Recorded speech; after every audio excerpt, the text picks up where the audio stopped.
पंडरीनाथ भगवान के एक भक्त हुए, उनका नाम था श्रीनिवास। क्या नाम था? पुरिया धनाश्री। बाद में उनका नाम पड़ गया था पुरंदर दास। क्या नाम पड़ा?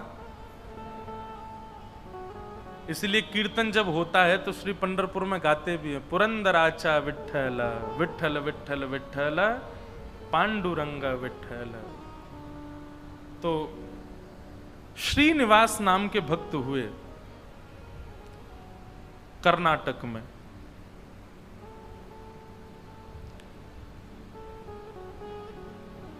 उनकी पत्नी का नाम लक्ष्मी था, लक्ष्मीबाई, और मूल रूप से भी वो लक्ष्मीपति ही थे। इतना धन था उनके पास में, इतने धनवान अरब खरबपति थे। लेकिन एक बात आपको कहें, बुरा नहीं मानिएगा अगर कोई यहां बहुत बड़ा लक्ष्मीपति बैठा हो,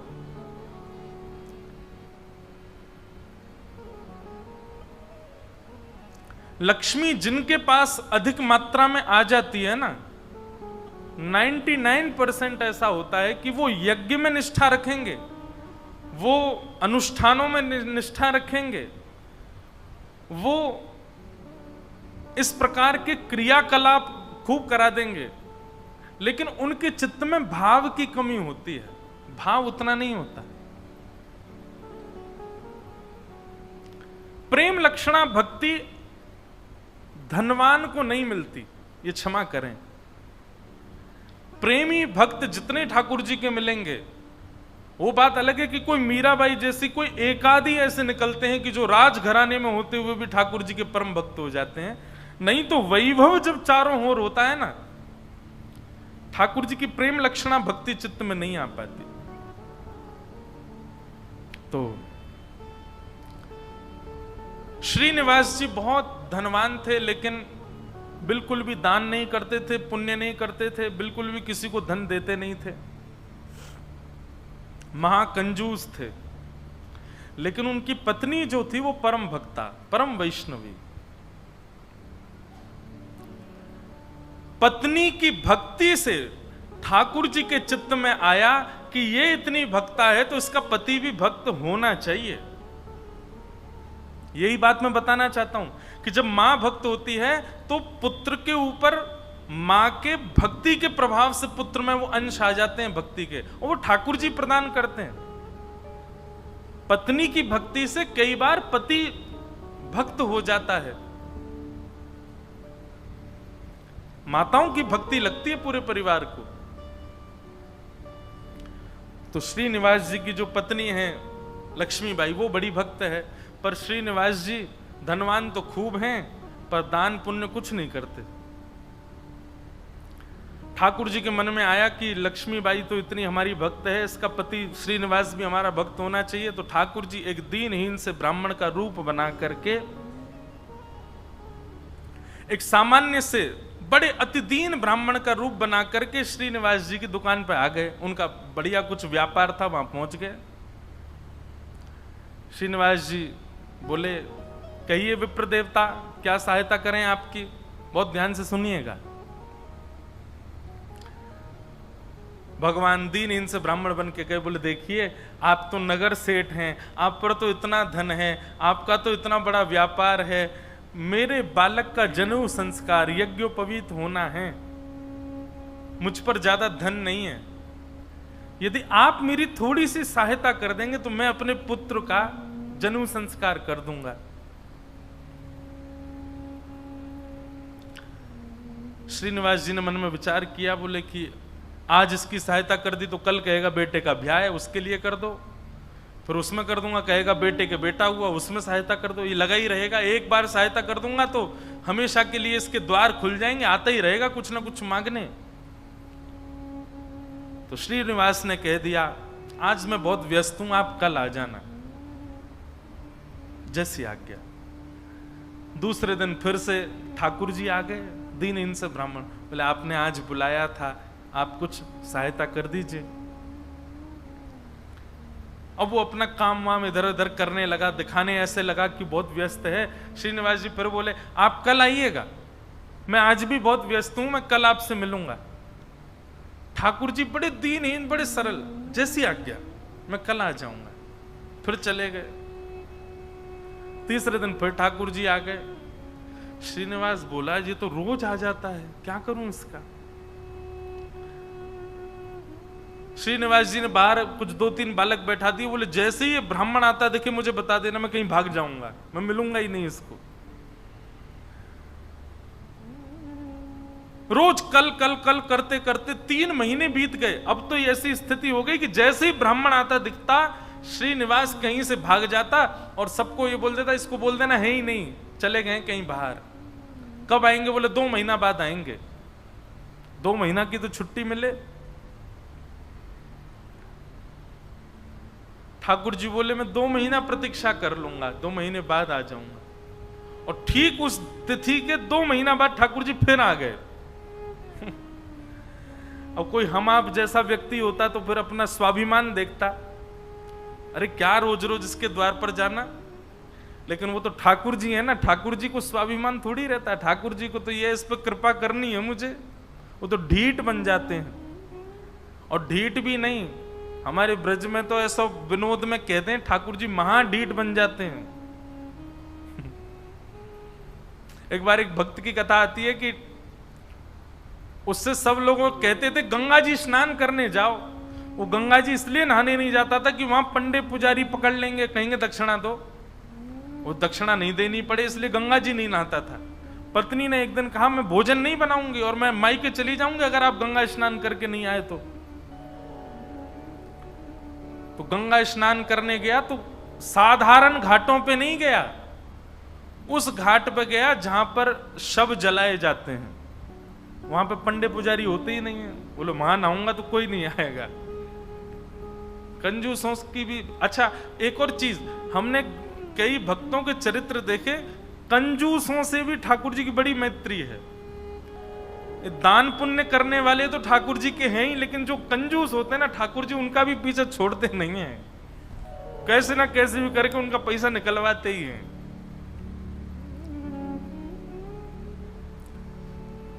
ये किसी अन्य भक्त की कथा है कि वो फिर मरघटा में गया, शमशान के घाट पर जाकर के जैसे ही डुबकी लगाई और डुबकी लगा के बाहर आया तो ब्राह्मण का वेश धारण करके ठाकुर जी आ गए। आइए आइए यजमान, जय हो, बड़े दिनान में देखो। बोले तुम यहां भी आ गए? बोले हम तो सब जगह रहते हैं। लाओ लाओ भैया, आज हमारी सुबह से किसी ने तिलक बिलक नहीं किया, लाओ चलो कुछ दक्षिणा दो। वो कथा बड़ी लंबी है, बड़ी प्रसिद्ध भी है। उसने कहा घर आ जाना, तो ठाकुर जी घर पहुंच गए। पत्नी ने कहा बाहर ब्राह्मण खड़ा है, उसको दक्षिणा देनी है।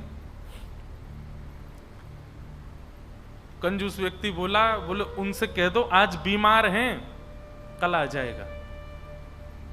पत्नी ने जाके कह दिया, बोले हमारे पतिदेव तो बीमार हैं। बोले यजमान बीमार हो गया, मैं तो यहीं बैठ करके उसका अनुष्ठान करूंगा, जब तक ठीक नहीं हो जाएगा अनुष्ठान करता रहूंगा मैं। ठाकुर जी भारी जप माला लेकर के बैठ गए। पत्नी ने अंदर जाके बताया, बोले वो तो बाहर अनुष्ठान कर रहे हैं, तुम ठीक हो जाओ तब जाएंगे। मन में विचार करने लगा, बोले जाएगा नहीं। सुनो बाहर जाके उसको कह दो पतिदेव तो पधार गए, भगवत धाम चले गए। पत्नी बोली 1 रुपया ही तो देना है, दे दो जाके। बोले क्यों दे दो, तुमको क्या पता कितनी मेहनत से कमाया जाता है, मना कर दो, कह दो पधार गए वो तो। पत्नी बेचारी थोड़ी रोती रोती सी गई, बोले आप अब चले जाओ, पतिदेव तो पधार गए। ठाकुर जी बाहर ब्राह्मण बन के बैठे। ठाकुर जी बोले मेरे यजमान पधार गए, अंतिम संस्कार मैं करा के जाऊंगा, मेरे यजमान है, उनकी शव यात्रा में जाऊंगा, उनकी अर्थी मैं बनवाऊंगा, चिता में लकड़ियां मैं लगवाऊंगा, अपने हाथ से अपने हाथ से एक एक लकड़ी रखवाऊंगा और मैं वेद मंत्र बोलूंगा, मेरे मंत्रों के उच्चारण से उनके अग्नि संस्कार होगा। मुझे नहीं चाहिए दक्षिणा, आप मत देना मुझको, अब मैं मुफ्त में उनका संस्कार करा के जाऊंगा। पत्नी दौड़ी दौड़ी गई, बोले 1 रुपया निकाल के दे दो, वो तो संस्कार कराने को तैयार है तुम्हारे।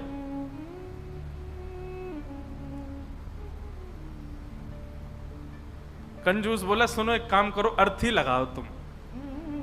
और अर्थी बंधवा करके लेट गया। बोले चुपचाप बस ले चलो, थोड़ी दूर तक चलेगा, फिर वो चला ही जाएगा। जब दिख जाएगा ना कि हाँ ये वास्तव में मर गया है तो कुछ नहीं मांगेगा। महाराज अर्थी पर चढ़ गया, राम नाम सत्य बुलवाता हुआ जा रहा है शमशान, लेकिन 1 रुपया नहीं दे रहा है। ठाकुर जी भी चल रहे, बोले तू ढीठ है, मैं महाढीठ हूं, मैं भी लेके ही जाऊंगा। शमशान पहुंच गए, वहां पर चिता बन गई, चिता में शव को रख दिया। उसका छोटा बच्चा वो अपने पिता के पास जाके, पिताजी दे दीजिए ना, वो यहीं खड़ा है, वेद मंत्र बोल रहा है, आपके सारे तो पिंडदान करवा दिए उसने, अब दे दीजिए उसको। बोले तू कुछ मत कर, तू परिक्रमा लगा के चिता में अग्नि लगा, जैसे ही थोड़ी अग्नि प्रज्वलित होगी चला जाएगा, मैं उठ के बाहर आ जाऊंगा। बालक ने जैसी चिता में अग्नि लगाई, चिता जलने लगी। ठाकुर जी के मन में विचार आया, बोले भैया भगत, मैं हारा तू जीता, तू निकल के बाहर आ। तुरंत उसका हाथ पकड़ करके खींचा और ठाकुर जी अपने रूप में प्रकट हो गए। वाह भाई, तेरी कंजूसाई पर हम तेरे पर न्यौछावर हो गए, वाह ऐसी कंजूसाई। ऐसे अद्भुत अद्भुत भक्त हुए ठाकुर जी के। तो ऐसे ही थे ये श्रीनिवास। 6 महीना तक ब्राह्मण को लटकाए रखा, लेकिन उसको पैसा नहीं दिया। लेकिन रोज आकर के बैठ जाएं ठाकुर जी, तो बोले मेरे बेटे का यज्ञोपवीत होना है, कुछ दे दीजिए। श्रीनिवास ने कहा इससे बचने का कोई और उपाय ढूंढना पड़ेगा। और उसने क्या किया, खोटे सिक्के जो कहीं नहीं चलते, खोटे सिक्के, पुराने सिक्के जो जिनका कहीं अस्तित्व नहीं है, जिनको कोई लेता तक नहीं है, उनकी 2 थैलियां बना करके, 2 पोटलियां बना करके रखी। और आज जैसे ही भगवान आए तो दोनों पोटलियां उनके हाथ में थमा दी। बोले ये लो पैसा, तुमने मांगा मैंने दिया, अब कल से मत आना यहां पर। ठाकुर जी तो सब जानते हैं, अंतर्यामी। भगवान ने जैसे ही देखा, कहा बोले ये तो खोटे सिक्के हैं, ये तो कहीं चलेंगे ही नहीं, इनका तो कोई प्रयोग ही नहीं होगा। बोले देखो बात हुई थी धन देने की, धन मैंने दे दिया, अब खोटा दूं अच्छा दूं ये मेरे ऊपर है। तुम मंगता हो, मैं दानी हूं, मैं चाहे जो दूं, तुम मना नहीं कर सकते, लेके जाओ इनको। ठाकुर जी बोले कृपा तो इस पर मुझे करनी है, चाहे जो हो जाए। ठाकुर जी चुपचाप श्रीनिवास के घर पहुंच गए। और घर जाकर के उनको पता था कि पत्नी परम भक्ता है। उसके आगे जाकर के ठाकुर जी तो रोने लगे और रोते रोते बोले 6 महीना से श्रीनिवास जी मुझको रोज बोल देते हैं कल आओ कल आओ कल आओ, और 6 महीना बाद आज मुझको ये फूटी हुई कौड़ियां दे दी हैं, खोटे सिक्के दे दिए, कहीं नहीं चलेंगे। मैं अपने पुत्र का कैसे करूं यज्ञोपवीत संस्कार। वो तो परम भक्ता थी, उसका हृदय तो इतना द्रवित हो गया, इतनी व्याकुल हो गई, क्या करूं, मेरे द्वार पर ब्राह्मण देवता मांगने के लिए आए हैं और 6 महीना से परेशान ब्राह्मण देवता हैं। तुरंत दौड़ करके भीतर गई और अपनी अलमारी के अंदर से उनके पिता ने एक सुंदर नासिका में पहनने वाला एक क्या बोलते हैं उसको, नथनी, वो नथनी उनको दी थी, जिसकी कीमत हजारों लाखों में थी उस समय पर। मतलब कि अगर उसको बेच दिया जाए तो खूब सारा धन लिया जा सकता था, इतनी महंगी। अंदर तिजोरी के अंदर वो छुपा करके रखी थी श्रीनिवास ने ही। तुरंत वो तिजोरी से निकाल करके और अपनी जो नथनी थी ब्राह्मण देवता को प्रदान कर दी। बोले आप इसको ले जाइए और आप अपने पुत्र का बड़े प्रेम से आनंद से यज्ञोपवीत संस्कार करो। ठाकुर जी तो बड़े प्रसन्न हो गए। ठाकुर जी उस नथनी को लेकर के सीधे श्रीनिवास की दुकान पे ही गए और दुकान पे जाके बोले देखो आपने तो खोटे सिक्के दिए, उनसे तो कोई काम बन नहीं रहा, अब मुझे एक दानी ने एक स्वर्ण की सामग्री दी है, आप उसको गिरवी रख करके मुझे 100 सोने की मोहर दे दो। श्रीनिवास बोला दिखाओ क्या दिया है। तो जैसे ही वो नथनी दी, वो नथनी तो देखते ही वो समझ गया ये तो मेरी पत्नी की है, उसने घुमा घुमा करके देखा और उसने मन में आया, बोले पत्नी है भी ऐसी, बड़ी सीधी है, भोली है, भक्त है, ये जरूर घर जा करके रोया होगा और उसने इसको निकाल, लेकिन उसने मुझसे पूछे बिना दे दी। श्रीनिवास ने कहा ठीक है मैं देता हूं, रुको। भीतर गए और अपनी दुकान की तिजोरी में ले जा करके वो नथनी श्रीनिवास ने रख दी और बाहर आकर के कहा अभी मुझ पर मोहर नहीं है, आप कल आइए, कल 100 सोने की मोहर लेकर के जाइएगा मुझसे। भगवान बोले कल दे देंगे ना आप? बोले पक्का दूंगा, मैंने आपकी रख ली ना, नथनी अपने पास रख ली, सोने की मोहर कल दूंगा, अभी जाओ। ठाकुर जी तो वहां से चले गए। श्रीनिवास क्रोध में तिलमिलाता हुआ, आंखें लाल पड़ी, चेहरे का ताम्रवर्ण हो गया, घर पहुंचा अपने। घर में जाते ही चिल्लाने लगा, कहां हो, बाहर आओ निकल करके। पत्नी दौड़ी दौड़ी आई, क्या हुआ क्या हुआ? बोले सुनो, तुम्हारे पिता ने जो तुमको नथनी प्रदान की थी बड़ी बहुमूल्य, उसमें बहुत सारे रत्न लगे हैं, बहुत सुंदर एक हीरा लगा, जरा लेके तो आना, मुझे देखनी है वो। अब पत्नी घबराने लगी, बोली वो तो मैंने ब्राह्मण को दे दी, और श्रीनिवास अपनी तिजोरी में रख करके आए थे। इधर उधर घूमने लगा और बार बार पूछे कहां है नथनी, जल्दी लेकर के आओ। पत्नी घबरावे, थोड़ी देर में बोला यदि तुम लेकर के नहीं आई तो तुमको जीवित गाड़ दूंगा मैं, तुम्हारी मृत्यु कर दूंगा मैं, जल्दी लेकर के आओ, भीतर जाओ। श्रीनिवास का क्रोध देख करके जो लक्ष्मीबाई उनकी पत्नी थी वो कक्ष के भीतर गई, अंदर से किवाड़ लगा करके खूब रुदन करने लगी, स्मरण करने लगी, हे जगतनाथ, हे प्राणनाथ, मैंने अपराध किया है कि मैंने अपने पति से बिना पूछे घर की सामग्री किसी को दे दी, पर वो किसी दरिद्र व्यक्ति को तो नहीं दी, किसी गलत स्थान पर तो नहीं दी। एक ब्राह्मण बेचारा केवल अपने परिवार का पालन करने के लिए कुछ मांग रहा है, 6 महीने से परेशान था, उसको यदि मैंने दी, इसमें भी आपकी सेवा का भाव रखा मैंने, क्योंकि मैंने सुना है कि ब्राह्मण आपके मुख हैं, कोई ब्राह्मणों की सेवा करता है तो वो आपके मुख की सेवा के समान होता है। मुझसे अपराध तो हो गया है नाथ, लेकिन मैंने तो आपकी सेवा के लिए किया है। मेरे प्राण तो आज निकल जाएंगे, पति मुझे मेरे जीवित छोड़ेंगे नहीं, लेकिन मैं उनके हाथों मर करके उन पर दोष लगे ऐसा नहीं करूंगी, मैं स्वयं अपने प्राण त्याग दूंगी। और उन्होंने तभी वहां कक्ष में कुछ ऐसी सामग्री थी, उससे विष लेकर के एक कटोरी में और पीना चाहा, और अंत समय में बस एक भावना रखी, हे मेरे ठाकुर जी, केवल आप उस ब्राह्मण को सुरक्षित रखिएगा, उसके परिवार को सुरक्षित रखिएगा, कहीं ये लड़ते झगड़ते उसके ऊपर आक्षेप ना डाल दें, उसके ऊपर कोई कष्ट ना दे दें, उसके बालक का अच्छे से यज्ञोपवीत संस्कार हो जाए, मेरी बस यही प्रार्थना है। मैं प्राण इसलिए नहीं त्याग रही हूं कि मेरे साथ कुछ गलत हुआ, कुछ अन्याय हुआ, मैं प्राण इसलिए त्याग रही हूं नाथ कि कहीं मेरे पति के ऊपर कोई आक्षेप ना लगा दे, और आप नाथ कृपा करना, मेरे तो प्राण निकल जाएंगे पर मेरे जीवन की शेष भक्ति जो है वो मेरे पति के जीवन में आ जाए। ऐसा कहते ही जैसे ही विष मुख के पास लेकर के पान करने लगी लक्ष्मीबाई, तभी एक खनक जैसी हुई, एक आवाज जैसी आई, नेत्र खोल करके देखा तो जो नथनी थी उनकी वही ऊपर से गिरी है उस विष की भरी हुई कटोरी में। नेत्र खोल करके देखा तो ये तो वही नथनी है, ये तो मेरी नथनी है, ये यहां कैसे आ गई? ठाकुर जी को बार बार धन्यवाद कहने लगे, निश्चित ही श्री ठाकुर जी ने कृपा करके ये मुझे प्रदान कर दी।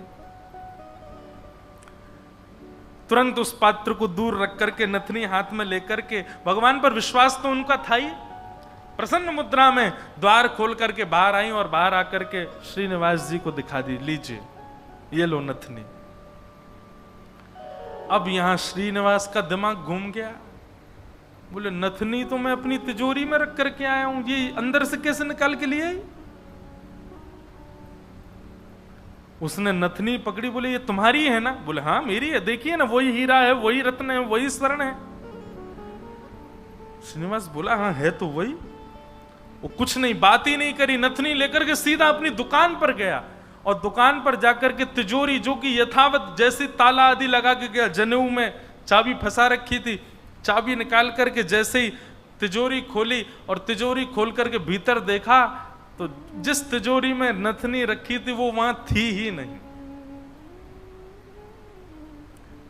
श्रीनिवास तो व्याकुल हो गया, बोले ये कैसे संभव हो सकता है?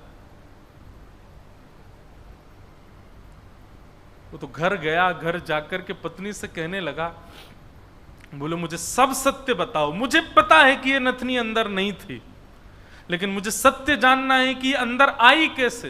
मैं तुम्हारे हाथ जोड़ता हूं, मुझे सत्य बताना।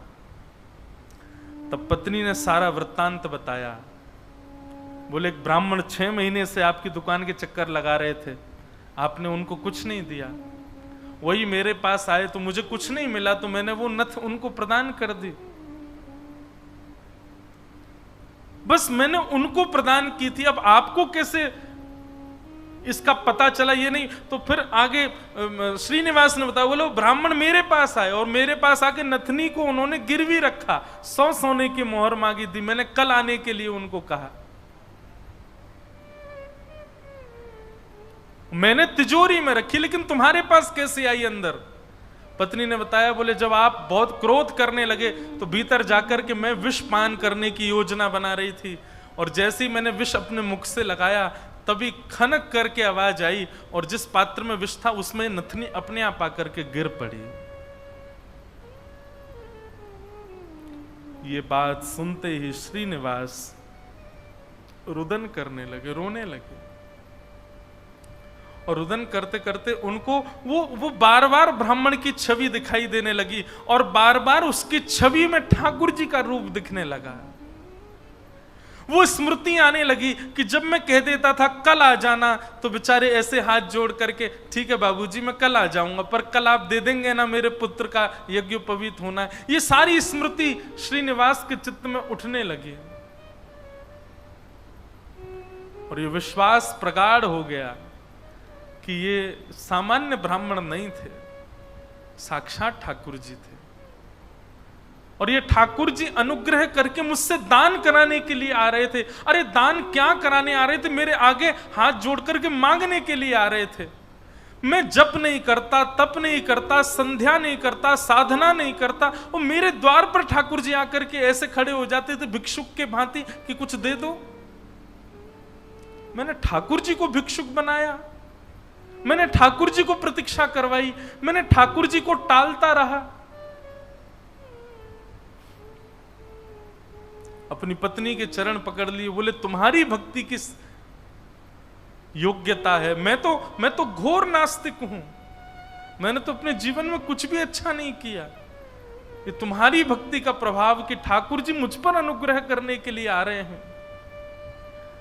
मैंने ठाकुर जी को टहलाया, मैंने ठाकुर जी से प्रतीक्षा करवाई, मैंने ठाकुर जी को इतना कष्ट दिया इस संपत्ति के लिए, इस धन के लिए। तुरंत हाथ में जल लेकर के, अक्षत लेकर के, दक्षिणा रख करके अपनी पत्नी से कहा तुम भी हाथ रखो, और दोनों ने हाथ में हाथ रख करके अपनी संपूर्ण संपत्ति, जितनी संपत्ति है, दुकान, मकान, बगान, जो कुछ भी था उनके पास में, सबको संकल्पित करके कृष्णार्पणमस्तु, हम सब ठाकुर जी को अर्पित करते हैं। इस संपत्ति के चक्कर में मैंने ठाकुर जी से प्रतीक्षा करवाई, इस संपत्ति के आगे मैंने ठाकुर जी को इतना कष्ट दिया। और उसी दिन से ही श्रीनिवास की स्थिति ऐसी हो गई कि अपना जितना धन था धीरे धीरे धीरे धीरे करके ब्राह्मणों में, संतों में, वैष्णवों में, अयोग्यों में, गरीब कन्याओं के विवाह में, गरीब बालकों की पढ़ाई में करते करते करते करते एक तो होता है कि इतना खर्च करें कि हमारा घर भी चले, पर नहीं, श्रीनिवास की तो ऐसी स्थिति हो गई कि अब वो कुछ रखते ही नहीं है अपने पास। अपनी दुकान भी बेच दी, अपनी सारी संपत्ति बेच दी, एक दिन अपना घर भी बेच दिया। परिवार के लोग धीरे धीरे कोसते कोसते दूर होने लगे। अरे क्या बुद्धि हो गई तुम्हारी, सब बेच दिया। सबको ठाकुर जी की सेवा और ठाकुर जी के जनों की सेवा में लगा दिया। एक फूटी कौड़ी भी अपने पास नहीं रखी। बोले कि नहीं, इसकी वजह से मैंने ठाकुर जी को श्रमित कराया, मैं इसको कैसे रख सकता हूं। और सब छोड़ करके, सब त्याग करके पत्नी ने कहा, अब हमारे पास कुछ भी नहीं है, रहने के लिए घर भी नहीं है, भोजन करने के लिए अन्न भी नहीं है, पहनने के लिए वस्त्र भी नहीं है, अब हम क्या करें। बोले अब पकड़ो मेरा हाथ। अब हमने सब छोड़ दिया, क्योंकि अब तक सबको अपना माना था, पर अब हमारे नाथ, हमारे स्वामी श्री पंडरीनाथ हैं, श्री विठ्ठल भगवान हैं। चलो उन्हीं की शरण में, चलो उन्हीं के नगर में, वही खिलाएंगे, वही रिलाएंगे, वही सब करेंगे हमारी व्यवस्था। और श्रीनिवास अपनी पत्नी के साथ पंढरपुर आ गए हमेशा के लिए। यहां आकर के उन्होंने दिव्य एक संत थे, उनसे गुरु दीक्षा ली। और गुरु दीक्षा लेने के बाद केवल एक ही उनका काम, दिन में जाना और जाकर के श्री पंडरीनाथ भगवान का दर्शन करना और पूरे दिन यहाँ के वैष्णवों का दर्शन, उनकी सेवा करना, यही उनका काम। दीक्षा के बाद गुरुदेव ने उनको दूसरा नाम प्रदान कर दिया। दीक्षा में एक नाम दिया जाता है, और अब तक उनका नाम श्रीनिवास था, अब उनका नाम पुरंदर दास हो गया।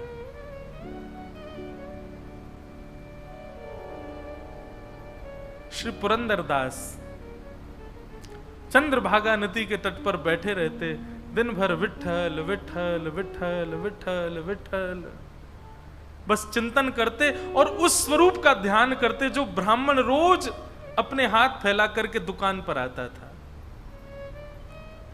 4 लोगों को बैठ करके बताते कि मेरी दुकान पर कैसे ठाकुर जी आते थे, और मैं नालायक, मैं दुष्ट प्राणी, मैं रोज उनसे कहता था कल आ जाना, कल आ जाना। अरे मैंने कितना बुरा किया, लोग खड़े करके दिखवाता था, दूर से दिख जाते थे तो मैं भाग जाता था।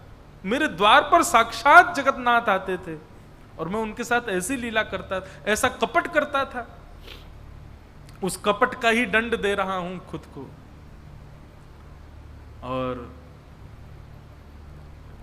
उसी स्थिति में रहते रहते रहते रहते श्री पुरंदर दास जी एक कवि के रूप में निर्मित हो गए और ठाकुर जी की सुंदर सुंदर रचनाएं लिखने लगे, सुंदर सुंदर पदावली, सुंदर सुंदर भाव।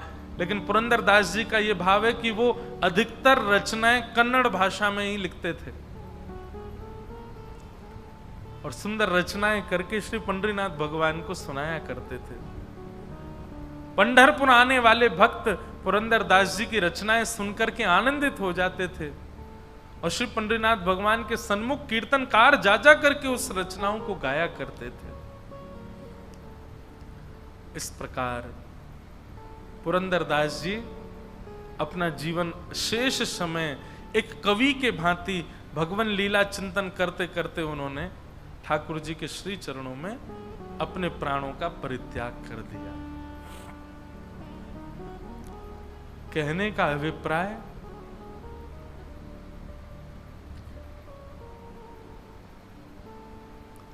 ये देखा जाता है अधिकतर कि घर में यदि माताएं बहनें भक्त स्वरूपा हैं, उनके चित्त में यदि भक्ति है तो उनकी भक्ति का प्रभाव पति पर, पुत्र पर, पिता पर और घर के जो सदस्य हैं उन पर पड़ता है और उन्हीं के भक्ति के प्रभाव से सब सुखी होते हैं। जिस प्रकार लक्ष्मीबाई की भक्ति के प्रभाव से श्रीनिवास परम भक्त हुए और परम भक्त होकर के श्री ठाकुर जी के चरणों को प्राप्त हो गए, ऐसे श्री पुरंदरदास जी को हम बारंबार प्रणाम करते हैं।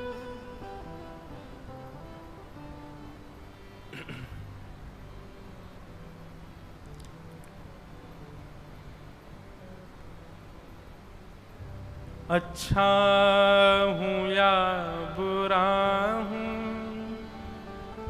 जैसा भी हूं तुम्हारा, अच्छा हूं या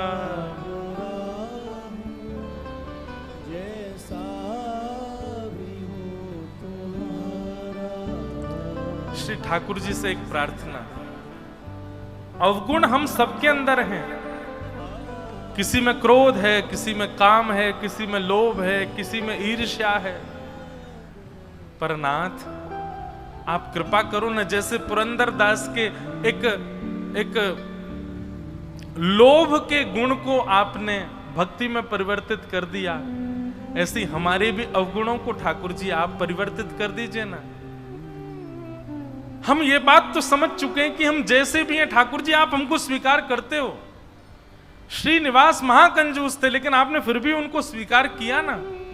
ऐसे हम में भी बड़े अवगुण हैं नाथ, पर आप स्वीकार कर सकते हो, आप हमें स्वीकार करो ना। अच्छा हूं या बुरा हूं, जैसा भी हूं तुम्हारा। अच्छा हूं या बुरा,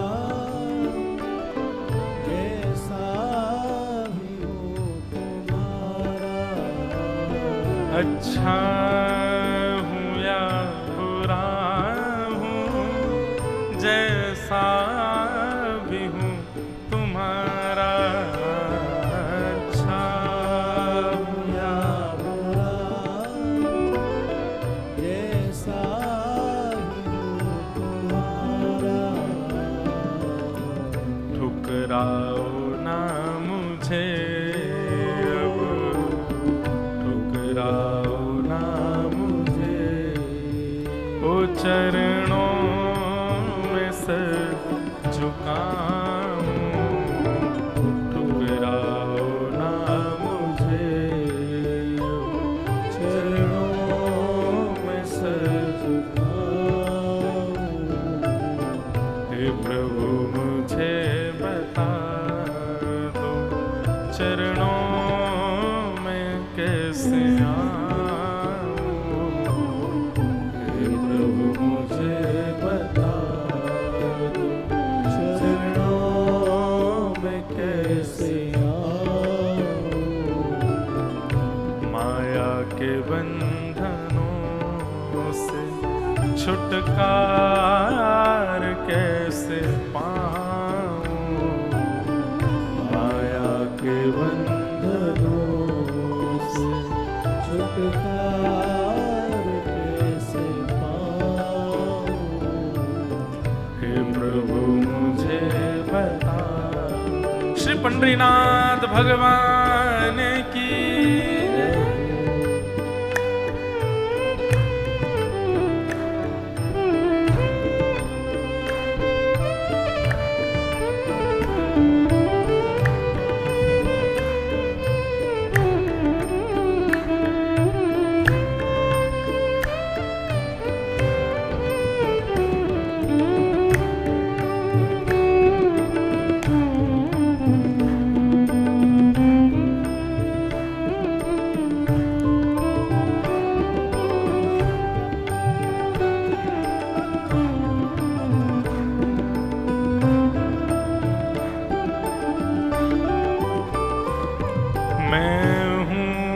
पतित स्वामी, तुम हो पतित पावन।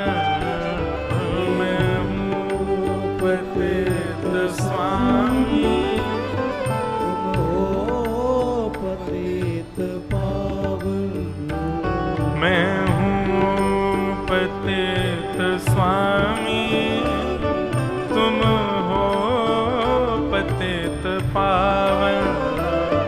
मैं हूँ पतित स्वामी, तुम हो पतित पावन। नाथ, पतित का मतलब पाप, पाप करने का।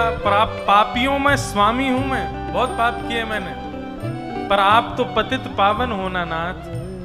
मैं हूँ स्वामी, तुम हो पतित पावन। मैं हूँ पतित स्वामी, तुम हो पतित पावन। अवगुण भरा हृदय में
छुटकार कैसे पाऊं, माया के बंधनों से। छुटकार कैसे पाऊं। जय जय राम कृष्ण हरि, जय जय राम कृष्ण हरि।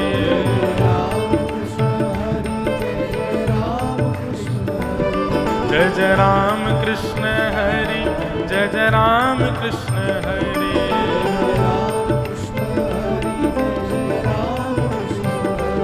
जय जय राम कृष्ण हरि, जय जय राम कृष्ण हरि।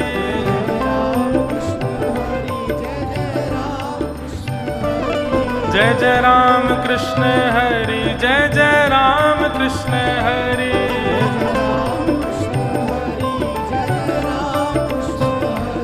जय जय राम कृष्ण हरि, जय जय राम कृष्ण हरि।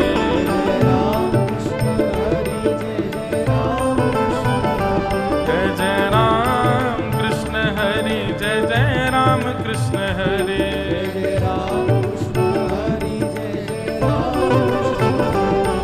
जय जय राम कृष्ण हरि, जय जय राम कृष्ण हरि। जय जय राम कृष्ण हरि, जय जय राम कृष्ण हरि, जय जय राम कृष्ण हरि।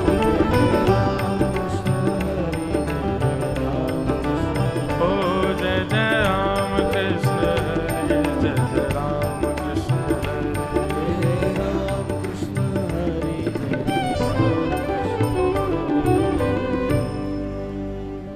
हम जैसे भी अनाथ आप हमें स्वीकार करो।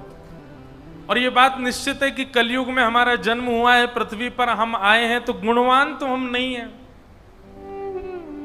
एक बात हमारी बहुत ध्यानपूर्वक सुनिएगा बंधुओं, संसार में कोई भी व्यक्ति सर्वगुण संपन्न हो ही नहीं सकता।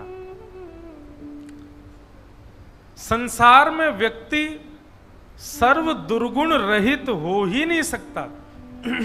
उसका अंदर कोई ना कोई दुर्गुण तो है, चाहे वो कोई महाराज है, कोई संत है, कोई बहुत बड़ा आदमी क्यों ना हो, दुर्गुण किसी के अंदर नहीं हो, ऐसा हो ही नहीं सकता। आप पृथ्वी पर जन्मे हो, पृथ्वी पर बैठे हो, पृथ्वी पर जी रहे हो, इसका मतलब आपके अंदर दुर्गुण है। हम लोग बस केवल इन भजन मार्ग से, भक्ति पथ के मार्ग से उन दुर्गुणों का सेटलमेंट कर रहे हैं, थोड़ा उनको सही करने का प्रयास कर रहे हैं। गलत हम सब ने किया है अपने जीवन में, दुर्गुण हम सबके अंदर है जीवन में, दूषित विचारधारा हम सबके चित्त में आती है, राग द्वेष अभिनिवेश काम क्रोध लोभ मोह सबके अंश हैं हमारे अंदर।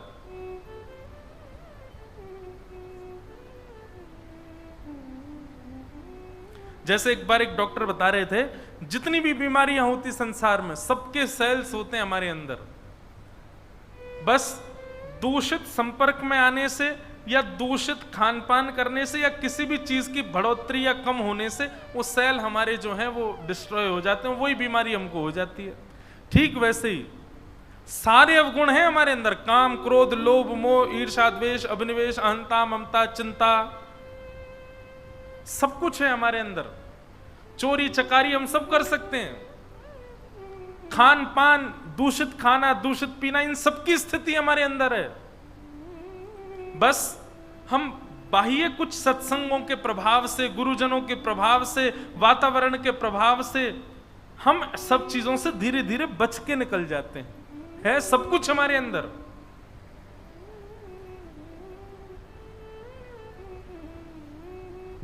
मैं तो कहता हूं कथा में कि अगर एक दिन के लिए अनाउंसमेंट हो जाए, भारत के सारे ज्योतिषी मिलकर के अनाउंसमेंट करवा दें कि आगामी 16 अगस्त को ऐसे नक्षत्र आने वाले हैं कि दुनिया का व्यक्ति कुछ भी कर ले उसको पाप नहीं लगेगा, तो क्या होगा? सारे ज्योतिषी मिलकर के कहते हैं 16 अगस्त को, और सुनिए अगर पूरे दिन की छूट दे दी तो फिर बहुत ही बुरा हो जाएगा। 1 घंटे का समय बता दें, सुबह 11:15 से लेकर के दोपहर 12:15 तक 1 घंटे की घड़ी ऐसी है, अगर इस 1 घंटे में व्यक्ति से कोई पाप हो जाएगा तो उसको पाप नहीं लगेगा। क्या होगा? 11:15 से 12:15 के बीच में महाराज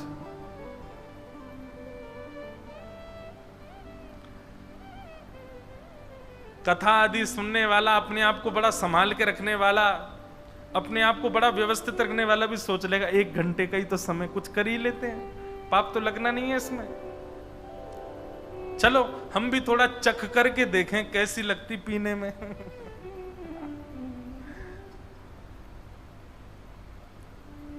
सब कुछ है हमारे अंदर, बस किसी के संपर्क में आने से, कुछ विचारधाराओं से, कुछ स्थिति से, कुछ सिचुएशन से वो सेल जो है हमारे अंदर वो एक्टिवेट हो जाता है सब कुछ हमारे अंदर। तो नाथ, मैं हूं पतित स्वामी, तुम हो पतित पावन, अवगुण भरा हृदय में इस कैसे मैं दिखाऊं, हे प्रभु मुझे बता दो, चरणों में कैसे आऊं, हे प्रभु मुझे बता। तो हम चर्चा कर रहे थे कि माताएं बहनों का जो पुण्य होता है ना, यही लगता है पूरे परिवार को। भाई लोगों का पुण्य नहीं लगता, उनका तो खत्म हो जाता है। जैसे ही आप यज्ञ करके उठते हैं, आपके यज्ञ का फल जो भी आपको मिला वो आपके ऋण में खत्म हो गया, कुछ बचा नहीं आपके पास। जैसे सैलरी आई, सैलरी आते ही गाड़ी की जो चल रही है महीने की किस्त उसमें कट गया, घर की मॉर्गेज में चला गया, आधी बची हुई सैलरी में कुछ नहीं, 0/0। ऐसा है हमारा काम। तो हम जब तब नियम कुछ भी करते हैं सब कट जाता है, हमारा कुछ बचता ही नहीं हमारे पास। माताओं बहनों के पास सब सुरक्षित रहता है, वो प्रसन्न होकर के। अच्छा, माताओं का स्वभाव भी ऐसा ही होता है, वो कुछ भी करती हैं, मेरे पुत्र का सब अच्छा हो जाए, पति देव सब मंगल करें, पिताजी का सब रोग दूर हो जाए। उनका स्वभाव भी ऐसा होता है, उनके पास क्योंकि है बहुत, इसीलिए वैदिक पूजन आदि ये सब भी ज्यादातर माताएं ही करती हैं, और उन्हीं के प्रभाव से ही घर चल रहा है। तो आत्मदेव जी ने जाकर के अपनी पत्नी को फल दे दिया, 1 वर्ष का नियम बताया, लेकिन पत्नी धुंधुली, उसने बात मानी नहीं। फल बांझ गैया को खिला दिया और स्वयं अपने मायके चली गई। अपनी सहेली के पुत्र को पैसा देकर के खरीद लिया, छोटे बालक को, और उसी को ही 1 साल बाद ला करके अपने पति को दिखा दिया, मैंने पुत्र को जन्म दिया है। आत्मदेव बड़े प्रसन्न हो गए।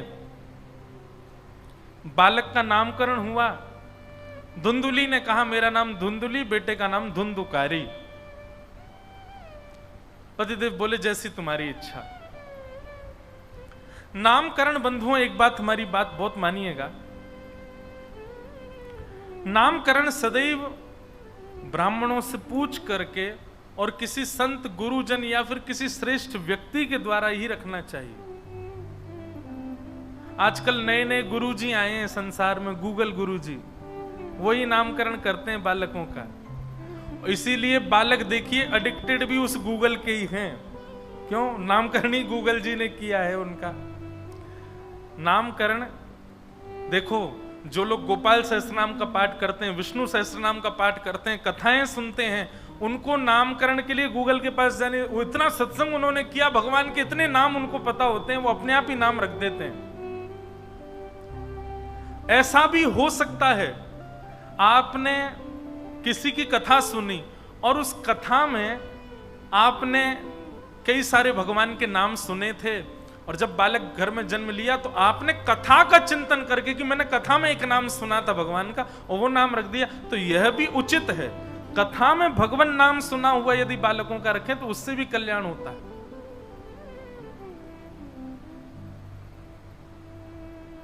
नाम बहुत सोच समझ के रखना चाहिए। नाम से ही प्रभाव पूरे जीवन पर पड़ता है। अब विचार कीजिए, नाम,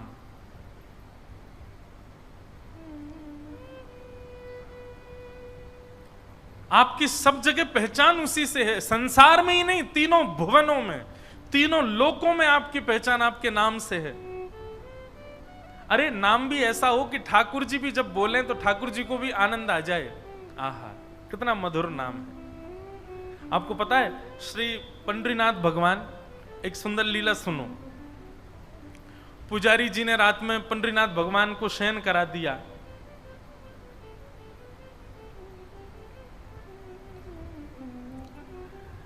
शयन कराने के बाद पुजारी जी जैसे ही गए, और जैसे ही शयन मुद्रा में पुजारी जी गए तो उनको स्वप्न में एक दृश्य दिखाई दिया। और वो दृश्य क्या दिखाई दिया? एक क्षण के लिए कि ठाकुर जी सोए नहीं है, उठ के बैठ गए और रुक्मणी जी करताल बजा रही हैं और ठाकुर जी नाच रहे हैं। ये दृश्य देखते ही उनकी आंख खुल गए, और आंख खुल करके उनको लगा कहीं ऐसा तो नहीं कि मैंने सेज वेज अच्छे से नहीं लगाई हो, ठाकुर जी सोए नहीं हो इसलिए मुझे संकेत दे रहे हो कि मैं सोया नहीं हूं, मुझे आके सुला जा। पुजारी जी दौड़े दौड़े मंदिर में गए, और जैसे ही पंडरीनाथ भगवान के मुख्य गर्भगृह में पर्दा हटा करके देखा तो प्रत्यक्ष रूप से क्या दिखाई दिया? श्री रुक्मणी जी करताल बजा रही हैं वास्तव में, और श्री ठाकुर जी अपने हाथ, दोनों भुजाएं जो कमर पर रहती हैं उनमें करताल लेकर के, और श्री ज्ञानोबा तुकाराम, ज्ञानोबा तुकाराम, ज्ञान देव तुकाराम, ज्ञानोबा तुकाराम नृत्य कर रहे हैं। पूरा विश्व विठल विठल गा करके नृत्य करता है, और श्री ठाकुर जी अपने भक्त का चिंतन करके नृत्य करते हैं। ज्ञानोबा तुकाराम, ज्ञान देव तुकाराम। इसीलिए हमारे यहाँ के ये ऊपर लिखा है ना, पुंडलीक वरद हरि विठल श्री ज्ञान देव तुकाराम, श्री पंडरीनाथ भगवान की। ठाकुर जी को भक्त नामावली बड़ी प्रिय है, अपने भक्तों का नाम बहुत प्रिय है। इतना आनंद ठाकुर जी को आता है, तो नाम भी ऐसा हो बालकों का कि ठाकुर जी को भी लेने में सुख आवे। क्योंकि भक्त जब भक्त बन जाता है तो ठाकुर जी उसके नाम के संकीर्तन करते हैं। आहा, यहां मीराबाई गाती है मेरे गोपाल मेरे गोपाल मेरे गोपाल, और जब मीराबाई गाते गाते सो जाती हैं तो उनके गोपाल जी गाते हैं मीरा गोपाल मीरा गोपाल मीरा गोपाल। ठाकुर जी मीराबाई का संकीर्तन करते हैं और मीराबाई ठाकुर जी का। ज्ञानदेव तुकाराम श्री नामदेव जी ठाकुर जी का कीर्तन करते हैं और ठाकुर जी उनका कीर्तन करते हैं। तो नामकरण या तो ठाकुर जी का नाम हो या किसी भक्त वैष्णव का नाम हो। धुंधुकारी बड़ा हुआ, दुष्ट हुआ,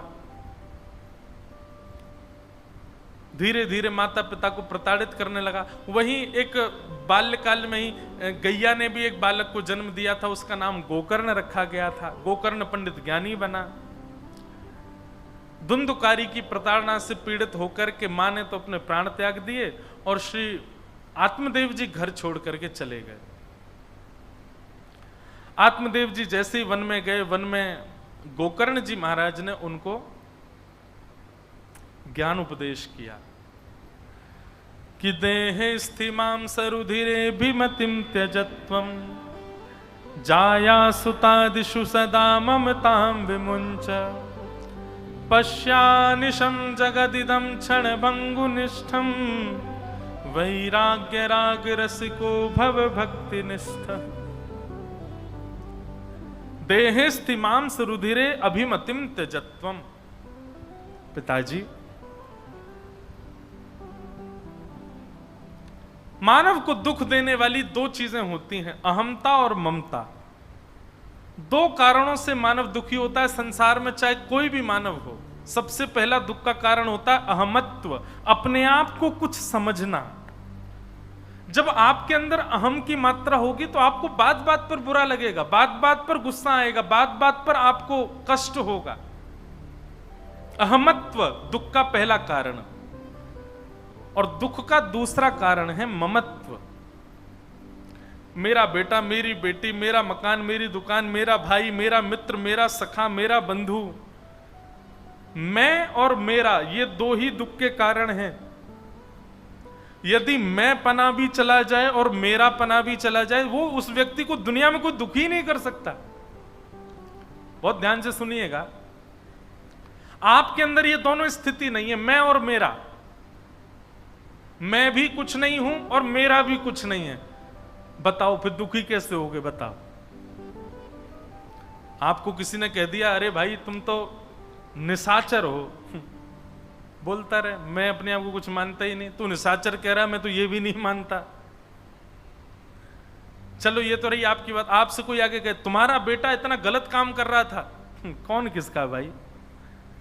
सब अपना भोग भोग रहे हैं, सब अपना प्रारब्ध भोग रहे हैं, मेरा कोई नहीं है।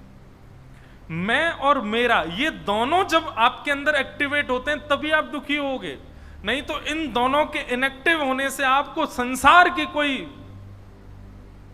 पीड़ा पीड़ित नहीं कर सकती। आप कहोगे महाराज जी ये दोनों इनएक्टिव कैसे होंगे? करने नहीं है, हो भी नहीं सकते, अब तो बिल्कुल नहीं हो सकते। संसार कितना विचित्र है ना। बचपन में जब बालक जन्म लेता है ना, उसके अंदर ये दोनों चीजें इनएक्टिव होती हैं। मैं और मेरा ये दोनों ही नहीं होते उसके अंदर। बालक को जन्म लेते ही कोई कह दे, अरे राम ये कैसा काला, कितना रोता है, कैसा है, कैसे नक्षत्रों में हुआ है, बालक को कोई फर्क पड़ेगा? उसके अंदर मैं है ही नहीं। बालक के जन्म लेते ही घर में कोई घटना घट जाए तो भी बालक को पीड़ा नहीं, क्योंकि मेरा उसका कुछ नहीं है।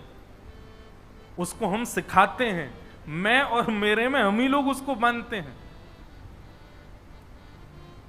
बालक किसी की गोद में गया, उसको ऐसे थप्पड़ मार दिया, उसको नहीं नहीं नहीं नहीं बेटा ऐसे नहीं कर दी, तुम्हारी बहन है ये तुम्हारा भैया है, तुम्हारे चाचा, बोलो चाचा।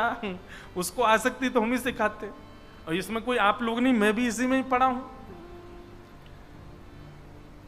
मदालसा कहती हैं, बालक कैसा होता है? शुद्धोषि मुक्तोषि निरंजनोषि संसार मायाम परिवर्जितोषि संसार मायाम परित्यज्य निद्राम मदालसा वाक्योवाच वालम।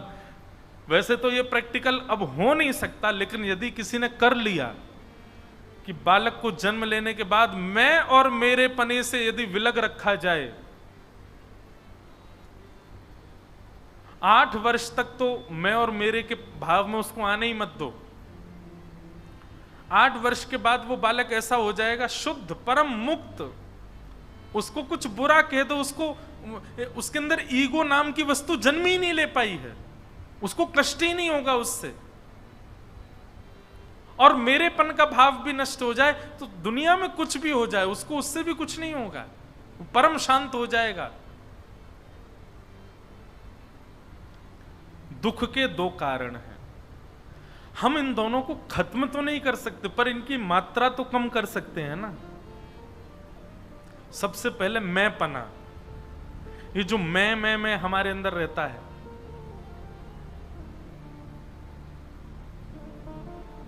इसको निकालो। आपसे कोई 4 बात बुरी कह दे तो आपको कष्ट नहीं होना चाहिए, और आपको 5 बात कोई अच्छी कह दे तो आपको फूलना भी नहीं चाहिए। सुख में फूलो मती, दुख में भूलो मती, प्राण जाए मगर नाम भूलो मती, काम की वासना को मिटाते चलो, कृष्ण गोविंद गोपाल गाते चलो। आप आकर के कहते महाराज जी कथा में बड़ा आनंद आया, तो ये सुनकर के मुझको प्रसन्नता नहीं होनी चाहिए या मेरे अंदर अभिमान नहीं जन्म लेना चाहिए। आपने आकर के कहा महाराज जी आज कथा में वो सुख नहीं मिला, तो इससे मुझे पीड़ा भी नहीं होनी चाहिए। ये स्थिति इतनी तो मैं बना सकता हूं ना, इसी से ही मैं दुख से बच पाऊंगा।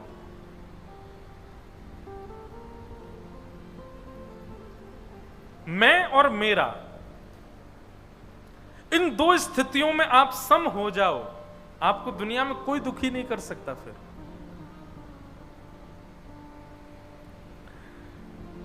पिताजी आपके दुख का कारण पुत्र नहीं है, आपके दुख का कारण पत्नी नहीं है, आपका दुख का कारण परिवार नहीं है। आपके दुख के कारण आपके भीतर की ही दो स्थितियां हैं, मैं और मेरा।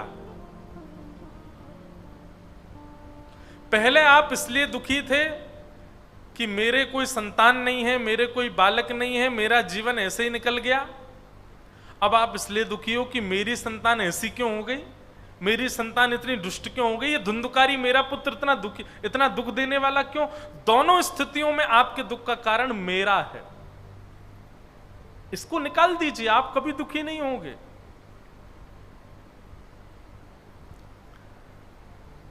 और ये कैसे निकल सकती हैं, तब गोकर्ण जी महाराज दूसरा श्लोक कहते हैं, धर्मं भजस्व सततम त्यज लोक धर्मान सेवस्य साधु पुरुषाम जहि काम तृष्णाम अन्यांश हस्तचरण श्रवणत्वगादि अन्यस्य दोष गुण चिंतन माशु मुक्त्वा सेवा कथा रस महो नितराम पिबत्वम। सबसे पहला बात, धर्मम भजस्व, धर्म को भजना प्रारंभ कर दो।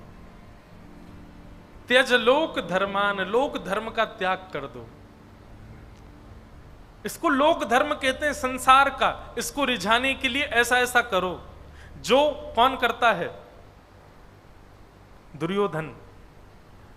भगवान शांति दूत बनकर के आए तो दुर्योधन ने 56 भोग बनवाए। जैसे 56 भोग बने तो ठाकुर जी ने जाकर के कहा कि 5 गांव दे दो पांडवों को। तो दुर्योधन कहता है, सुई के नोक के बराबर भी जमीन नहीं दूंगा मैं किसी को बिना युद्ध के। उसके बाद भगवान बोले, अब कुछ कहना शेष नहीं रहता, जैसी तुम्हारी इच्छा। लेकिन तभी दुर्योधन कहता है, नाथ आइए ना, प्रसाद पाओ। भगवान कहते हैं, इसी को कहते हैं लोक धर्म। ये लोक धर्म कैसा है? सामने वाले की बात माननी भी नहीं है, सामने वाले के अनुकूल रहना भी नहीं है, और उसको रिझाने के लिए सारे पैतरने भी अपनाने हैं कि वो हमारा ही बना रहे। ये बड़े चतुर लोगों का नियम होता है।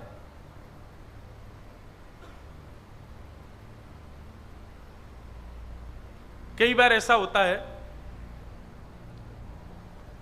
अब तो नहीं होता पर पहले कभी कभी ऐसा होता था। हम किसी सभा में गए, अब उस सभा में कोई मुख्य अतिथि और आने वाला था, लेकिन वो नहीं आया। अब वो नहीं आया तो उनको लगा मुख्य अतिथि की तो जगह खाली पड़ी है, तो वो, महाराज जी आपके मारे ही तो हमने उनसे मना कर दिया, आप बैठो यहाँ पे। हमने उनको मना किया, नहीं आप आ रहे हैं, आपके आगे कौन बैठेगा। तब मन में आता कितना चतुर है ये। इसको कहते हैं लोक धर्म। ये जो चतुराई से आप सामने वाले को पता भी नहीं लगने देते हो और फिर ऐसा उसको दिखाते हो कि वो आपके लिए श्रेष्ठ है। इस प्रकार के चतुराई भरे जो भाव होते हैं, इनको लोक धर्म कहते हैं। और ऐसे चतुर लोगों से ठाकुर जी बहुत दूर रहते हैं।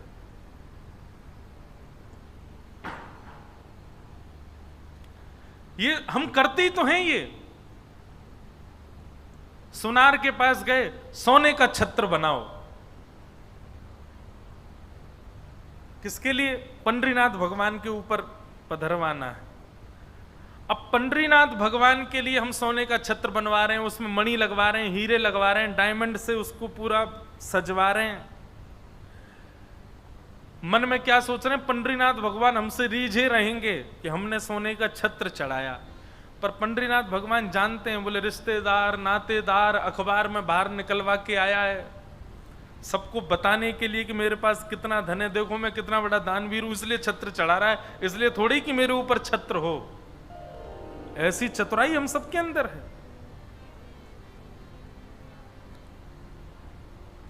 आभूषण देते हैं ठाकुर जी को, कुछ भी पधराते हैं ठाकुर जी के लिए, तो उसमें विचार हमारा ये थोड़ी रहता है कि ठाकुर जी की सेवा हो इससे। विचार तो हमारा ये रहता है कि सबको पता चले कि मैंने ऐसा किया है। यही लोक धर्म है। धर्मम भजस्व सततम त्यज लोक धर्मान, लोक धर्म का त्याग करो। ये चतुराई भरे काम मत करो, धर्म को भजो। सेवस्य साधु पुरुषाम जहि काम तृष्णाम, काम तृष्णा से रहित होकर के साधु पुरुषों की सेवा करो, संत जनों की सेवा करो। अन्यस्य दोष गुण चिंतन माशु मुक्त्वा, दूसरों में दोष गुण देखना बंद करो। सेवा कथा रस महो नितराम पिबत्वम, सेवा में, कथा में, रस में निवृत्त होकर के अपने जीवन को परम आनंददायी और धर्मवंत बनाओ। इतने दुख भरे, इतने चतुर भरे जीवन को जीने का प्रयास मत करो। इस प्रकार श्री गोकर्ण जी महाराज ज्ञान उपदेश करते हैं और पिताजी महाराज को समझाते हैं, पिताजी आप मैं और मेरे के भाव से परे हो जाओ, तभी आपके जीवन में सुख आएगा। भागवत जी की सन्निधि लेते हुए श्री आत्मदेव जी महाराज ने भगवत धाम को प्रस्थान किया। यहां धुंधुकारी की वैश्याओं ने हत्या कर दी, वो एक प्रेत बन गया और प्रेत के अनेक प्रयास, अनेक तर्पण, अनेक श्राद्ध करने पर भी वो प्रेत योनि से मुक्त नहीं हुआ। तब गोकर्ण जी महाराज ने सूर्य भगवान से प्रार्थना की, आप कृपा करके बताओ मेरा भाई प्रेत योनि से कैसे मुक्त होगा। तब सूर्य भगवान ने आज्ञा करके बताई कि श्रीमद् भागवतान मुक्ति सप्ताहं वाचनम कुरु इति सूर्यवच सर्वै धर्म रूपम तु विश्वतम। गया में श्राद्ध करने से, अनेक अनेक अनुष्ठान करने से भी पितृ मुक्त हुए होंगे, इस बात का कोई प्रमाण नहीं। अच्छा एक बात सुनिएगा, गया जी में श्राद्ध करने से निश्चित है कि पितृ मुक्त हो जाते हैं, पर धुंधुकारी मुक्त क्यों नहीं हुआ? दो बातें हैं। पहली बात तो यह कि जो माता पिता से बैर करने वाली आत्मा है, उस आत्मा का गया जी में भी श्राद्ध कर दो, वो मुक्त नहीं हो पाएगा। माता पिता के साथ जिसने दुष्व्यवहार किया है, अपनी माता पिता को ही प्रताड़ित किया है, ऐसा व्यक्ति प्रेत योनि में जाएगा जाएगा जाएगा, उसको कोई नहीं रोक सकता। और उसको गया श्राद्ध से भी मुक्त नहीं किया जा सकता। दूसरी बात, गया जी में श्राद्ध करने से धुंधुकारी क्यों मुक्त नहीं हुआ? क्योंकि धुंधुकारी के वास्तविक माता और पिता आत्मदेव और धुंधुली नहीं थे। उनके वास्तविक माता पिता तो कोई और हैं। वो तो धुंधुली खरीद के लाई थी धुंधुकारी को कहीं और से। जब जन्म लिया तो सहेली को बहुत सारा धन दे करके ले आई थी। तो ना जाने क्या उनका गोत्र रहा होगा, क्या उनका कुल खानदान रहा होगा। और यहां पर गया जी में जो श्राद्ध किया जा रहा था, उसमें गोत्र वो बोला जा रहा था जो आत्मदेव जी का है। तो गोत्र उसका वो नहीं था जो आत्मदेव जी का है, इसलिए उसको मुक्त नहीं तो गया जी श्राद्ध की महिमा कम हो जाएगी। गया जी में पिंडदान और श्राद्ध करने का फल तो पुराणों में लिखा भरा पड़ा है, इतना उसका श्रेष्ठ फल है। लेकिन फिर भी ये दो कारणों से धुंधुकारी मुक्त नहीं हुआ। पहली बात कि मातृपितृ दोषी है, और दूसरी बात उसका गोत्र वो नहीं है, वो आत्मदेव जी का पुत्र ही नहीं है। तो जिसका गोत्र भी नहीं पता और जिसके माता पिता के प्रति भी दुर्भावना रही, ऐसा व्यक्ति भी यदि मृत्यु को प्राप्त हो जाए, उसको प्रेत योनि से मुक्त करने का केवल एक उपाय है, श्रीमद् भागवतान मुक्ति सप्ताहम वाचनम कुरु। आपको पता है, भागवत जी की कथा सुनने से, कराने से और करने से केवल जो कराते हैं उनके पितृ मुक्त होते हैं, ऐसा नहीं। जितने लोग कथा में आए हैं उन सब के कहीं ना कहीं के पितृ कहीं भी अगर भटक रहे होंगे, वैसे तो निश्चित है कि हमारे पितृ भगवत धाम में ही होंगे, लेकिन फिर भी अपने किसी कार्य से हमारे सदस्य परिवार के कोई ऐसे जो अपने दुष्कर्मों की वजह से कहीं भटक भी रहे होंगे, हमारे कथा में जाने मात्र से हमारे 21 पीढ़ियों में जो भी आएगा वो सब तर जाएंगे। भागवत जी सामान्य नहीं है। कल रात्रि हम और सब पंडित जी बैठ करके चर्चा कर रहे थे कि हम उनकी महिमा कभी कभी नहीं जान पाते कि भागवत जी सामान्य नहीं है। अत्यंत भयंकर से भयंकर प्रेत आत्मा भी भागवत जी की कथा सुनने से मुक्त हो जाती है। प्रेत बनता क्यों है व्यक्ति? अपने दुष्कर्मों की वजह से। और दुष्कर्म भी छोटे मोटे दुष्कर्म नहीं, बहुत बड़े दुष्कर्म जब करता है तब व्यक्ति प्रेत बनता है। और ऐसे दुष्कर्म करके प्रेत बनने वाला व्यक्ति जिसको अनेक उपाय करने से भी मुक्त नहीं किया जा सकता, वो केवल भागवत जी के आधे श्लोक बोलने मात्र से मुक्त हो जाता है। मान लीजिए व्यास मंच पर बैठ करके केवल हमने इतना कहा, जन्माद्यस्य तोन्वयादितरतश्चार्थे सुविज्ञ स्वराट, ये पूरा श्लोक नहीं है, पूरे श्लोक का एक अंश है। इतना एक अंश भी जिन जिन के कानों में पहुंच गया होगा उन सब के पितृ मुक्त हो गए होंगे, केवल इतने अंश मात्र से। ये भागवत जी की महिमा है। श्लोकार्धम श्लोक पादम वा, भागवत जी कहती हैं आधा श्लोक भी यदि किसी ने शुद्धता से श्रवण कर लिया बिना अर्थ जाने भी, तो भी उसका कल्याण हो जाना है। ऐसी हैं भागवत जी।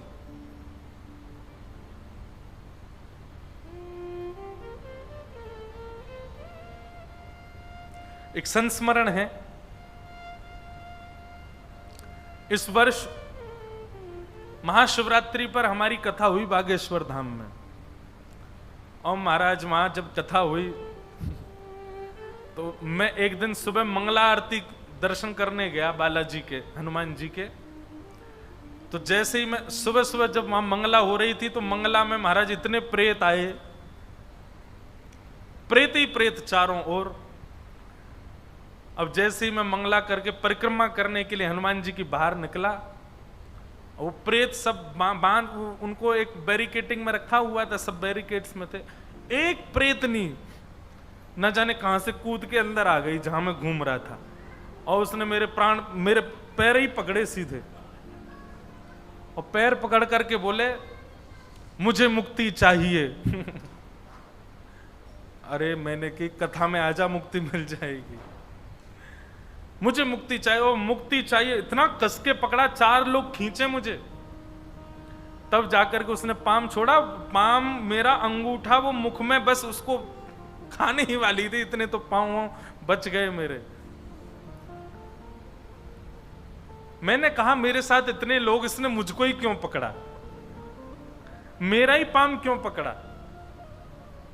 तब बात समझ में आई कि हम भागवत के वक्ता बन के कथा सुना रहे हैं ना। प्रेतों को भी पता होता है कि हमारी मुक्ति कहां से होने वाली है। प्रेतों को ये कोई हम अपनी महिमा नहीं गा रहे, कहीं पता चले आप अपने घर के प्रेत जिनमें आ रहे हो उनको फोन कर दो आ जाओ पंढरपुर, भाई ये सब काम नहीं है हमारे। ये भागवत जी की महिमा है और इसके व्यास मंच पर बैठने की महिमा है। ये ब्राह्मण देवता जो यहां बैठ करके पाठ कर रहे हैं, इनकी महिमा जानिए। भागवत जी सामान्य नहीं है, साधारण नहीं है भागवत जी। प्रेत व्यक्ति क्यों बनता है? अपने 100 वर्ष की आयु में गलत कार्य करने की वजह से बनता है। भागवत जी पहले ही मना कर रही हैं, मत करो मत करो मत करो मत करो, ये गलत कार्य हैं, ये सब नहीं करने चाहिए, तुम प्रेत योनि में चले जाओगे। और उसके बाद व्यक्ति प्रेत बन जाता है, उसको कोई स्वीकार नहीं। आपको पता है प्रेत कब बनता है व्यक्ति? जब उसको नरक में भी जगह नहीं मिलती तब प्रेत बनता है। मतलब सारे लोकों में कहीं ना कहीं स्थान मिलता है। कोई शिवलोक चला जाता है, कोई ब्रह्मलोक चला जाता है, कोई विष्णु लोक जाता है, कोई गोलोक जाता है, कोई कहीं जाता है। और सबसे गिरता गिरता गिरता गिरता गिरता जो पापी लोग होते हैं वो नरक में जाते हैं। नरक भी बहुत प्रकार के होते हैं, उनमें जाते हैं। उनमें भी किसी को स्थान नहीं मिलता तो वो पृथ्वी पर ही प्रेत बन जाता है। सोचो, उस प्रेत को मुक्ति प्रदान करती हैं भागवत जी। उस प्रेत को जिसके लिए सबने द्वार बंद कर दिए, उसको केवल भागवत जी की सप्ताह कथा, 7 दिन बहुत दूर की बात है। पहले दिन व्यास मंच पर बैठ करके व्यास जी और 5 ब्राह्मण बैठ करके सस्वर भागवत जी का पाठ करते हैं, और व्यास जी जैसे ही भागवत का श्लोक गाते हैं वो प्रेत कहीं भी होगी वहीं से मुक्त होकर के भगवत धाम चली जाती है। ऐसी भागवत जी की महिमा है, साधारण नहीं है भागवत की कथा। आजकल भागवत की कथा को कोई भी गा देता है, कोई भी बोल रहा है, कुछ भी बोल रहा है भागवत के मंच से।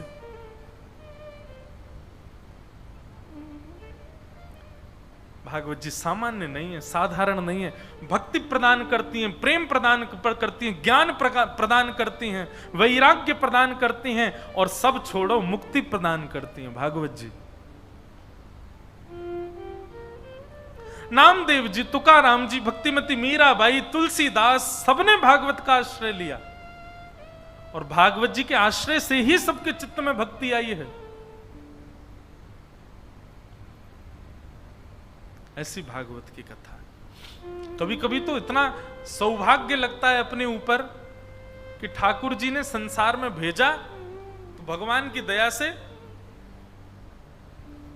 अपनी सेवा के लिए भेजा, अपनी कथा सुनाने के लिए भेजा। सूर्य नारायण भगवान कहते हैं, हे गोकर्ण, तुम चिंता मत करो, तुम्हारा भाई धुंधुकारी गया श्राद्ध से मुक्त नहीं हुआ तो उसके लिए दूसरा उपाय है। क्या? श्रीमद् भागवतान मुक्ति सप्ताहम वाचनं कुरु इति सूर्यवच सर्वै धर्म रूपम तु विश्रुतम। सूर्य नारायण कहते हैं भागवत की कथा करो।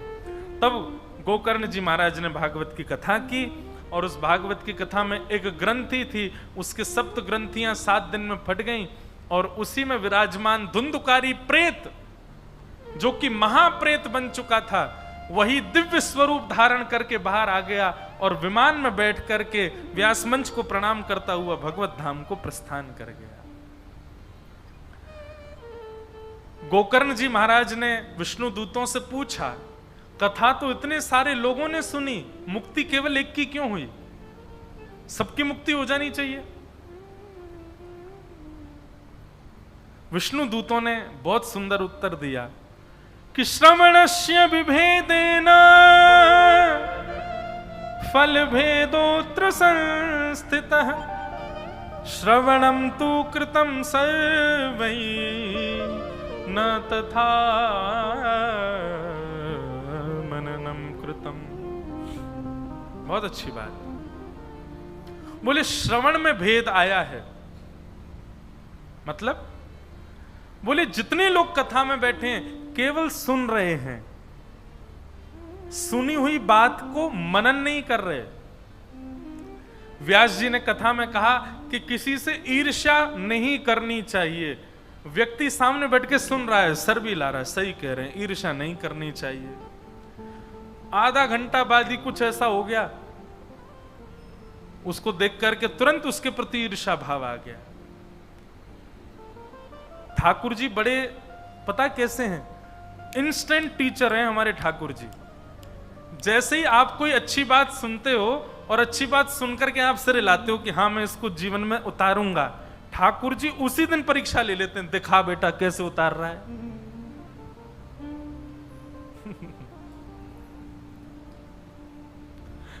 एक ऋषिकेश में अभी 4 दिन की अकिंचन चल रही थी हमारी, वहां एक ऐसा भाव उत्पन्न हुआ अपने आप ही कि ठाकुर जी की हम पर बहुत बड़ी कृपा है कि ठाकुर जी हमारी बातों को सीरियसली लेते नहीं है। हे नाथ, मैं आज के बाद ऐसा नहीं करूंगा, मैं आज के बाद बहुत पवित्र जीवन जीऊंगा, मैं आज के बाद कभी पत्नी पर क्रोध नहीं करूंगा, मैं आज के बाद कभी 2 नंबर का काम नहीं करूंगा, मैं आज के बाद कभी भी दूषित प्रकार से धन कमाने की इच्छा नहीं रखूंगा, अपनी कामनाओं पर, अपनी वासनाओं पर मैं अब आज के बाद मैं थोड़ा लगाम लगाऊंगा। ठाकुर जी कहते हैं बोल मत ज्यादा, चल अपना काम कर, निकल चल यहां से। ठाकुर जी हमको सीरियसली लेते नहीं है, क्योंकि ठाकुर जी जानते हैं केवल बड़ बोल रहा है। एक परीक्षा यदि मैंने ले ली ना, तुरंत खत्म हो जाना है इसका सब कुछ। नहीं तो आप करके देख लो, कल सुबह जाइएगा पंडरीनाथ भगवान का दर्शन करके और अपने किसी अवगुण को वहीं त्यागने का संकल्प लेके आना। अपना अवगुण सब जानते हैं कि मेरे अंदर अवगुण क्या है, और ये छोटे मोटे अवगुण नहीं। छोटे मोटे अवगुण मतलब डायबिटीज है लेकिन रसगुल्ला खाने का मन होता है, मैं पंडितनाथ भगवान अब रसगुल्ला, ये छोटे मोटे अवगुण नहीं, कोई बड़ा वाला अवगुण जिसका आपको स्वयं भी लगता है कि ये अच्छा नहीं है मेरे अंदर, चाहे वो काम का हो, चाहे क्रोध का हो, चाहे लोभ का हो, चाहे ईर्ष्या का हो, चाहे द्वेष का हो, कोई भी अपना एक अवगुण लेकर के कल मेरे कैसे जरूर जाइएगा।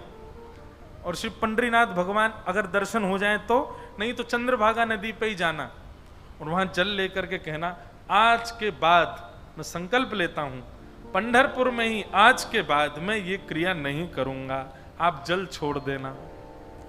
2 घंटा प्रतीक्षा करना, बस 2 घंटे में ही ठाकुर जी परीक्षा लेंगे आपकी।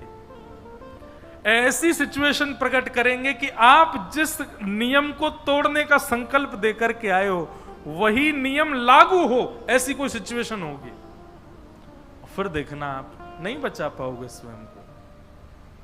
अच्छा, दोनों अच्छी बात है, बच जाओ तो आपका अच्छा, और नहीं बच पाओ तो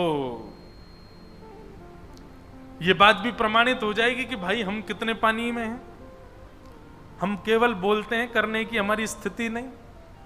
कल ये जरूर करके देखना आप, और परसों फिर हम सुबह मिलते हैं 11 से 12, आके चुपचाप बताना कान में, सबके सामने नहीं बताना, क्योंकि मुझे पता है कि उत्तर नेगेटिव ही आने वाला है।